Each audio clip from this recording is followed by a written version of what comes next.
देश प्रदेश with Jamshed bag के इस प्रोग्राम में हम आपको स्कॉटलैंड के तारीखी और खूबसूरत शहर स्टर्लिंग में वाक़या एक ऐसे गिरजाघर की सैर करवाएंगे जिसे इस शहर की दूसरी कदीम तरीन इमारत होने का एजाज़ हासिल है।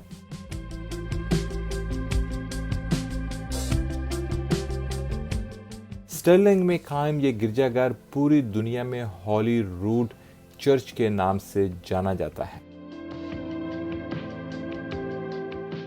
ईसाई मज़हब के मुताबिक जिस सलीब पर हज़रत ईसा अलैहिस्सलाम की वफ़ात हुई थी उसे मुक़द्दस सलीब या इंग्लिश में हॉली रूड कहा जाता है। लिहाजा इस चर्च को उस मुक़द्दस सलीब से मंसूब करते हुए हॉली रूड का नाम दिया गया है।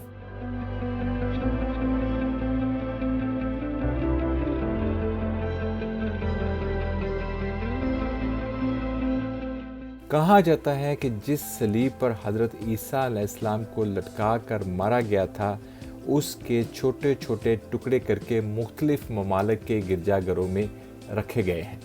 यहाँ अकीदतमंद आकर इनकी पूजा करते हैं।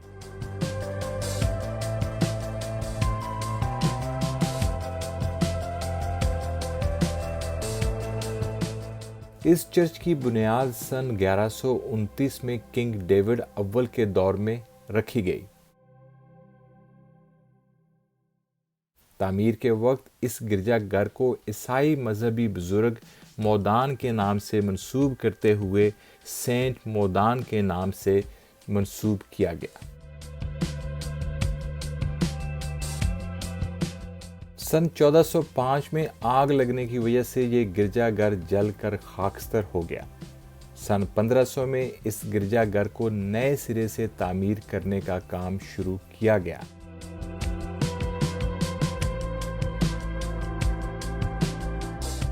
इस चर्च की ये इमारत स्टर्लिंग की दूसरी कदीम तरीन इमारत है।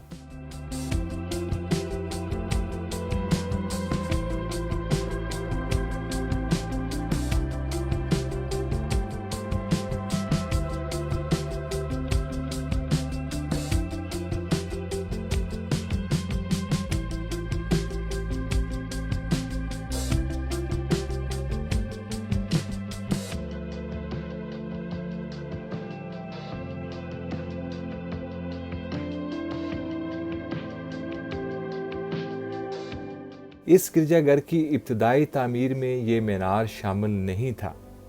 इस मीनार की तामीर बाद में 16वीं सदी में की गई।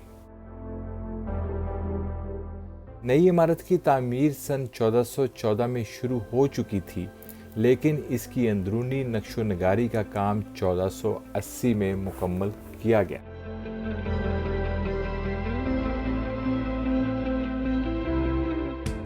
स्टर्लिंग के इस शानदार कदीम गिरजाघर के पहलू में वाक़या शाही कला, जो कि स्टर्लिंग की सबसे पुरानी इमारत होने का एजाज़ भी रखता है, हमेशा से ही स्कॉटलैंड के शाही ख़ानदानों की पसंदीदा रहायशगाह रहा है, जिसकी वजह से इस शाही कला से मुतसिल ये गिरजाघर भी शाही गिरजाघर में तब्दील हो गया और इस गिरजाघर को शाही मजहबी रसूमात के साथ साथ ताज पोशी के लिए भी इस्तेमाल किया जाने लगा।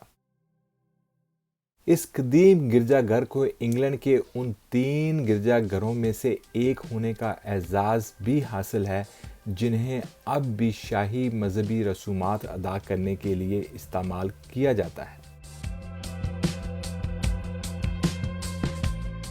14 जुलाई सन 1567 को किंग जेम्स को ओर्कनी के बिशप आदम बूथवेल ने इसी गिरजाघर में बादशाहत का ताज पहनाया।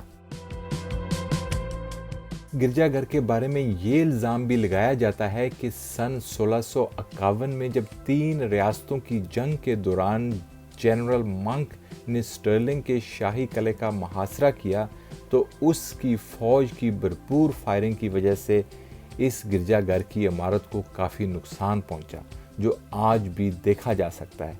लेकिन कुछ माहिरीन का ये भी कहना है कि गिरजाघर को नुकसान शाही किले की हिफाजत पर मामूर सिपाहियों की अपनी गोलियों से पहुंचा, ना कि हमलावरों की गोलियों से।